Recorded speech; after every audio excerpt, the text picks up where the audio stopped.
कसबा बावडा कोल्हापूर येथे छत्रपती शिवाजी महाराज यांच्या पुतळ्याचे अनावरण खासदार राहुलजी गांधी यांच्या हस्ते 4 ऑक्टोबर सायंकाळी 5 वाजता स्वागत उत्सुक आमदार सतेज उर्फ बंटी पाटील.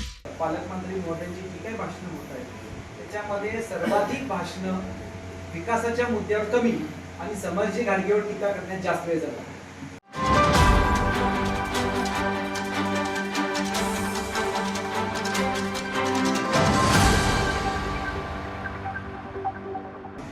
आणि तुम्ही आज जर बघितलं की जे काय राजकीय भाषणं होत आहेत, मला वाटतं विद्यमान पालकमंत्री महोदयांची जी काही भाषणं होत आहेत त्याच्यामध्ये सर्वाधिक भाषणं विकासाच्या मुद्द्यावर कमी आणि समरजी गाडगेवर टीका करण्यात जास्त वेळ झाला.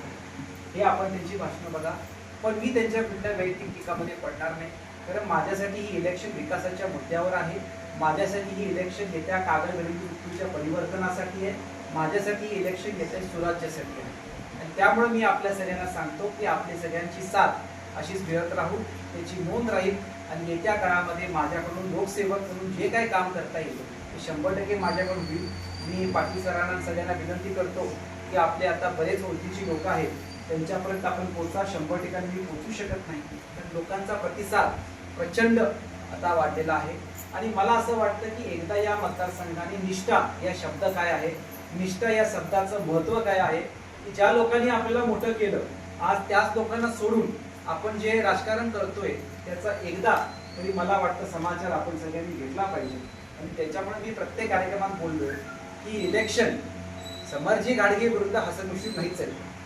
ही इलेक्शन म्हणजे निष्ठा विरुद्ध निष्ठाचे सौदागर याचीच इलेक्शन झालेली आहे. ज्यांनी निष्ठा या शब्दाचा सौदा केलेला आहे या लोकांना आपण आता उत्तर दिलं पाहिजे. आणि जे सर्वांगीण विकास आहे या गोष्टीसाठी आपण काम केलं पाहिजे.